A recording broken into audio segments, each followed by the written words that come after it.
থেকে ওঠার পরে সে দোয়া পড়বে, আলহামদুলিল্লাহিল্লাযী আহইয়ানা বা'দা মা আমাতানা ওয়া ইলাইহিন নুশুর। একজন মুমিন বান্দা যখন সে ঘুম থেকে উঠল তখন সে ঘুমের দোয়াটা পড়ে নিল, ঘুম থেকে ওঠার দোয়া পড়ে নিল।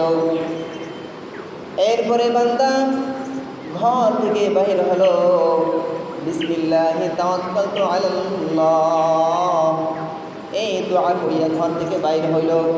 ঘর থেকে বাইর হওয়ার পরে ওযু ইস্তেনজা করিয়া নামাজের উদ্দেশ্যে যত পদক্ষেপগুলো নিল, এই যে ঘুম থেকে উঠল ফজরের নামাজ পড়ার জন্য যতগুলো পদক্ষেপ নিল, প্রত্যেকটা পদক্ষেপ একটা একটা দান সদকা হিসেবে আল্লাহ কবুল করে নেন।